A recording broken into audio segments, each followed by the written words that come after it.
o Eduardo Liense, ouviu teve uma entrevista com o governador Eduardo Leite, do PSDB, uma entrevista exclusiva para a Rádio Agerte, fazendo um balanço de 2021 e os investimentos previstos para 2022 e irrigação. Também abordou temas políticos, relacionamento com o presidente, adesão ao regime de recuperação fiscal, enfim, vários aspectos relacionados ao governo do Estado, nesta matéria exclusiva que a Rádio Agerte teve através de Eduardo Liense. Vamos então à Rádio Agerte com Eduardo Liense e o governador Eduardo Leite.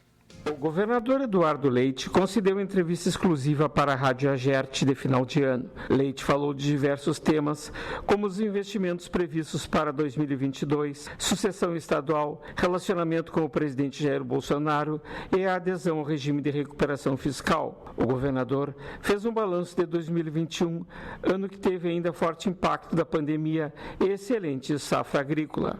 Agradecer o espaço que a Agerte nos proporciona, conversar com todo o Estado, com a nossa comunidade no interior. 2021 foi um ano que começou com a dificuldade de uma nova onda do coronavírus, naquele mês de fevereiro, mês de março, um mês crítico. Nós mantivemos a postura do governo de sempre dialogar e buscar construir com a sociedade as soluções, os encaminhamentos, e os resultados foram positivos. Embora tenhamos, lamentavelmente, perdido muitas vidas, perdemos menos vidas proporcionalmente à nossa população do que outros estados. Ou seja, as ações que nós empreendemos aqui no Rio Grande do Sul, elas fizeram a diferença em termos de proteção à nossa população. Avançamos na vacinação, fomos sempre um dos estados que mais vacinou a nossa população, mais rapidamente imunizando, e tivemos com isso a possibilidade de liberar mais rapidamente as atividades no estado do que outros estados da federação, assim possibilitando uma retomada da economia. Vamos fechar o ano com um crescimento econômico que será mais que o dobro do crescimento do Brasil no PIB.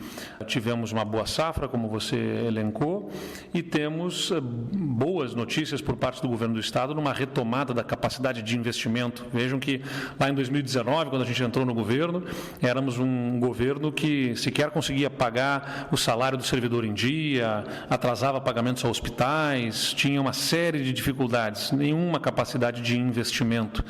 E agora somos um governo que tem salários em dia, pagamentos a hospitais e municípios em dia, e abrimos os maiores investimentos da história recente do Estado em todas as frentes. Então, o Estado virou o jogo. Esse ano de 2021 certamente ficará marcado como um ano de virada do jogo do Estado do Rio Grande do Sul, e em 2022 a gente vai ter ainda melhores resultados por conta dessa retomada de investimentos. Governador Eduardo Leite, quanto o Estado vai investir com recursos próprios em 2022? Em 2022, nós vamos chegar aí a mais de 3 bilhões de reais com recursos próprios do Estado. No total, entre o que nós temos no nosso programa Avançar já anunciado, que virá pela frente, serão mais de 4 bilhões e meio de reais em investimentos por parte do Estado, em estradas. Para ter uma dimensão, o Estado, quando nós assumimos o governo, tinha 62 municípios sem acesso asfaltado. Nós vamos entregar o governo com o restante ainda 23 municípios sem acesso asfáltico, portanto teremos feito aí quase 40 municípios com acesso asfaltado. O Estado investia cerca de 130, 150 milhões de reais por ano nas estradas. Nós vamos investir até o final do ano que vem cerca de 1,5 bilhão de reais nas estradas gaúchas, qualificando as nossas estradas, reformando as existentes e fazendo ligações regionais que vão encurtar distâncias para escoamento da safra, novos acessos asfálticos. Nós temos investimentos em todas as áreas. Na saúde, para reforma e ampliação de hospitais, serão cerca de 50 hospitais no Estado que estão recebendo investimentos do Estado, do governo, para equipamentos, obras de ampliação, de reformas, um investimento que vai superar aí os 200 milhões de reais nos hospitais do Estado. Temos investimentos na área da educação em mais de 1 bilhão de reais. Então, em todas as frentes, a gente tem investimentos robustos por parte do Estado até o final do ano de 2022. Esses investimentos vão ocorrer em todas as regiões do Estado? Distribuídos por todas as regiões do Estado. Sempre que a gente vai definir investimentos em cada uma dos projetos do Avançar, que é como nós chamamos a carteira de investimentos do Estado, a gente olha, né, para as necessidades de cada uma das regiões. Então, por exemplo, quando eu falo em mais de 50 hospitais recebendo obras, todas as regiões do Estado estão atendidas com hospitais recebendo esses recursos para obras de ampliação e compras de equipamentos. A mesma coisa na segurança pública, onde nós temos um investimento aí de cerca de 300 milhões de reais na segurança pública, com compra de viaturas, armamento, tecnologia, distribuídos por todo o Estado. As viaturas que a gente compra agora, são mais de 400 viaturas que serão adquiridas só agora nessa reta final de governo, fora as que nós já entregamos ao longo dos primeiros anos de governo, são sempre semi-blindadas para proteger os policiais e dar segurança para quem faz segurança. A gente tem esse investimento sempre olhando para as necessidades das regiões. A mesma coisa nas estradas, as ligações regionais, os acessos asfálticos, cada uma das regiões do Estado está recebendo investimentos. E mais do que isso, a gente lançou um programa de pavimentação urbana. O Estado, que era sempre cobrado pelas prefeituras para pagar coisas que estava devendo, agora, além de não dever mais, está com tudo em dia nos repasses, também abriu editais para que os municípios apresentassem projetos de pavimentação, duplicação de avenidas, estradas rurais que queiram fazer de obras. Estamos conveniando com os municípios, fazendo investimentos aí que vão chegar a mais de 200 milhões de reais com a parceria com os municípios para a qualificação das suas estruturas urbanas. São já mais de 180 municípios anunciados e nós vamos chegar a mais municípios que vão receber recursos em 2022 para obras de infraestrutura urbana. Então vai ter obra para todos os lados, investimentos em todas as regiões do Estado. Essas obras acabam gerando empregos. Sim, as obras são positivas duplamente. No médio e longo prazo, quando as obras estiverem concluídas, qualifica a cidade, qualifica a região, melhora a vida das pessoas. Mas no curto prazo também, a gente tem que lembrar que nós estamos aí saindo da pandemia, né, num processo final de pandemia, a gente espera, né? Nós temos uma repercussão econômica dessa pandemia que precisa de impulso para gerar emprego, retomar o desenvolvimento do Estado depois do que a gente sofreu economicamente em função da pandemia. Então, as obras também são uma forma da gente poder estimular a nossa economia. Os investimentos que o Estado faz, quando ele faz pavimentação, reforma escolas, constrói presídios, amplia hospitais, são obras e investimentos que movimentam a economia, com contratação de operários, aluguel de maquinário, compra de materiais, tudo isso também estimula a nossa economia. É importante lembrar que também teremos aí concessões e, a partir das privatizações, investimentos privados muito robustos. Nós prevemos para os próximos 5 anos cerca de 4 bilhões de reais em investimentos nas estradas do Rio Grande do Sul, em função das concessões que vamos fazer de rodovias, que vão qualificar as estradas, melhorar a qualidade delas e vão ainda também gerar empregos no curto prazo. Assim como o processo de privatização da Corsan, que a gente espera consolidar no mês de fevereiro, vai trazendo a iniciativa privada para o setor do saneamento, alavancar investimentos importantes no setor do saneamento, que também vão demandar obras, que também vão movimentar a nossa economia, vão movimentar os empregos no Rio Grande do Sul. Uma área muito carente também é a irrigação.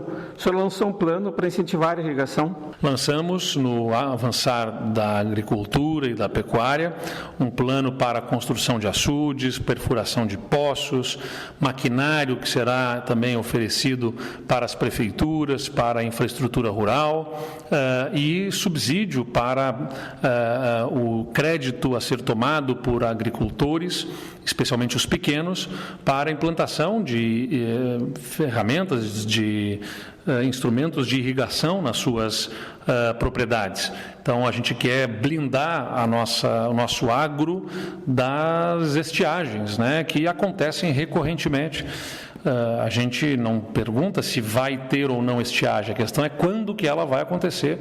Nós vivemos aí fenômenos climáticos cíclicos que acabam prejudicando a nossa produção agrícola e é muito importante que o Estado possa manter ao longo dos próximos anos um programa como o que nós estamos fazendo em irrigação para que a nossa produção agrícola esteja protegida de eventuais novas estiagens. Governador Eduardo Leite, o Estado já cumpriu todas as etapas para aderir ao regime de recuperação fiscal? No final deste ano de 2021, estamos fazendo o pedido formal à Secretaria do Tesouro Nacional, Ministério da Economia, para adesão ao regime de recuperação fiscal. E no ano de 2022, nós devemos ter a homologação pelo Ministério da Economia deste plano de recuperação fiscal, que envolve um prazo em que o Estado fica pagando um valor menor da dívida com a União, até que ele integraliza, no final de 9 anos, o valor total das parcelas do pagamento da dívida com a União. Então, é um prazo para que o Estado possa se reorganizar, né? E é isso que nós estamos fazendo, reorganizando as contas públicas para que o Estado tenha a capacidade de fazer os pagamentos dos seus compromissos, entre eles a dívida com a União, e nós estamos muito confiantes que teremos essa homologação aí no primeiro semestre de 2022. Neste momento, o processo que foi concedido uma liminar para o ex-ministro Marco Aurélio Mello, ele está com o novo ministro do Supremo? O novo ministro, André Mendonça, é o responsável pela ação. Como nós devemos fazer o pedido de adesão ao regime de recuperação fiscal, nós estamos com relativa tranquilidade em relação a liminar, uma vez que nós já estamos dando curso aí à etapa de adesão ao regime de recuperação fiscal, então não deveremos ter problemas com isso. O senhor não pretende pedir uma audiência ao ministro André Mendonça? Até aqui não parece ser necessário, né? Eventualmente, no mês de janeiro, a gente avalia em que condições que o Ministério da Economia estará avaliando o nosso pedido e a necessidade de conversar diretamente com o ministro. Governador Eduardo Leite, mudando para a política, 3 anos do seu governo, 3 anos do governo Bolsonaro, como foi essa relação? Olha, com ministros, como o ministro Tarcísio, da Infraestrutura, com a ministra Tereza Cristina, da Agricultura, foi uma relação sempre republicana, tratando das pautas de interesse do Estado, uma pauta correta e adequada. A relação com o presidente acabou sendo sempre mais tumultuada, não por nossa iniciativa, mas pelas constantes agressões que o presidente faz a governadores, a prefeitos, à imprensa, a todos aqueles que ousam divergir dele. Nós sempre buscamos fazer com que divergências, discordâncias e enfrentamentos políticos não prejudicassem o nosso Estado. Mas, lamentavelmente, a forma de condução do presidente ela é sempre baseada no conflito, no confronto, e a nossa relação nós procuramos manter sempre dentro do que é o propósito de relação elevada que a Constituição Federal nos demanda, inclusive entre os governos. E aqui no Estado, o PSDB vai ter candidato à sua sucessão? É natural que o PSDB queira protagonizar o processo político no ano que vem. Neste ano de 2022, nós teremos essas eleições, temos o governo do Estado, mas também governamos em parceria com outros partidos.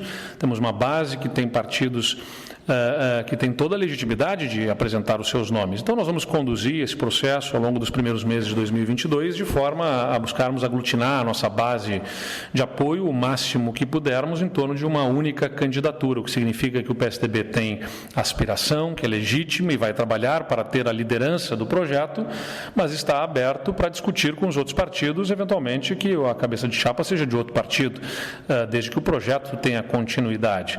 Assim como esperamos, o PSDB espera que os outros partidos tenham a mesma disposição, né, de que, eventualmente, o PSDB possa ser o que lidera o projeto. Essa discussão vai se dar ao longo dos primeiros meses de 2022 com toda tranquilidade. O PSDB nunca elegeu um senador no Rio Grande do Sul. Essa ideia não lhe atrai? Olha, eu já me proponho a ser governador apenas por 4 anos. E não é nada fácil fazer as transformações em apenas 4 anos no nosso Estado. Nós estamos fazendo. Se já é difícil em 4 anos, menos ainda em 3 anos e 3 meses. Qualquer outra candidatura me demandaria ter que renunciar o mandato em abril. E eu não pretendo renunciar ao mandato em abril. Se fosse candidato a presidente, como busquei ser, seria para um projeto ou outro maior, mas para o Senado não parece fazer sentido neste momento e eu pretendo ir até o final do meu mandato como governador. O senhor acredita que o PSDB possa aumentar as bancadas na Câmara Federal e Assembleia Legislativa? Está trabalhando para isso, o nosso partido, sob a liderança do deputado federal Lucas Redecker, que é o presidente estadual do PSDB, para que nas suas estratégias consiga viabilizar o aumento da bancada na Assembleia, tenho convicção de que vai fazer isso, e também a ampliação da bancada na Câmara Federal. Para 2022, governador Eduardo Leite, o senhor pretende enviar projetos para Assembleias Legislativas polêmicos? Nós, sabendo que a dinâmica política do Brasil, né, envolve, no momento da eleição, maiores dificuldades de tramitação de projetos mais polêmicos, nos encarregamos de fazer as discussões mais acirradas, aquelas que são mais complexas, nos primeiros anos do mandato. Então, naturalmente, o último ano é também um ano útil de governo, né, e vamos continuar tratando dos temas mais importantes do Estado, mas sabendo que o componente eleitoral acaba prejudicando o bom debate, é natural que nós busquemos aí trabalhar sobre aqueles temas que sejam possíveis no ano eleitoral. Vamos manter a relação com a Assembleia Legislativa no nível elevado que sempre mantivemos. Será uma Assembleia Legislativa comandada a partir de fevereiro por um deputado de oposição. Sim, do Partido dos Trabalhadores, mas é importante destacar, mesmo que tenhamos divergências e enfrentamentos quanto governo e oposição, sempre fizemos isso com base na discussão política, né, sem enfrentamentos pessoais, com muito respeito, de forma republicana. Eu tenho convicção de que essa relação vai se estabelecer com esta mesma condição quando exerçam a presidência da Assembleia. Governador Eduardo Leite, mais alguma manifestação, algum assunto que o senhor queira falar, que eu eventualmente não tenha lhe perguntado? Eu acho que, como mensagem, né, nesse momento que a gente faz avaliações pelo que se passou e projeta o que vem pela frente, é importante utilizar esse momento que a GERT nos proporciona, junto às nossas emissoras do interior, para que os gaúchos entrem em 2022 com muita confiança. Lembrem-se, nós éramos um estado em que falávamos dos problemas, das dificuldades, éramos reconhecidos nacionalmente pelos problemas, pela incapacidade de nós pagarmos as contas básicas do estado.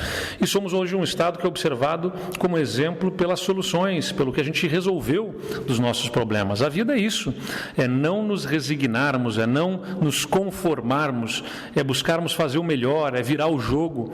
O Rio Grande do Sul é um exemplo de superação dos seus problemas e hoje ocupa um espaço de destaque nacional como um estado que consegue reduzir impostos, como nós estamos reduzindo, que avança em investimentos, que melhora a vida da sua população, a redução dos índices de criminalidade que nós estamos observando, ou seja, diante das maiores adversidades, das maiores dificuldades, o espírito do gaúcho se impôs, não nos conformamos, enfrentamos a boa briga e conseguimos vencer muitos desafios. Tem muita coisa pela frente para ser superada ainda, mas que ninguém duvide da nossa capacidade de todos juntos superarmos os nossos desafios. Então a mensagem que eu quero deixar aqui a todos é de confiança no futuro, de confiança no Rio Grande do Sul. Somos um estado com muita força e muita capacidade para o futuro. Ouvimos o governador Eduardo Leite. Para a Rádio Agerte, Eduardo Liães. Valeu, Eduardo, que nos trouxe uma entrevista exclusiva para a Rádio Agerte, né, com as manifestações do senhor governador do estado com relação a um balanço aí de 2021, né, as previsões para 2022, a questão econômica, a política, né, de gestão também, na palavra do próprio governador, a você que está nos acompanhando nesse momento. 9h49, nós vamos a um intervalo comercial, eu já retorno com a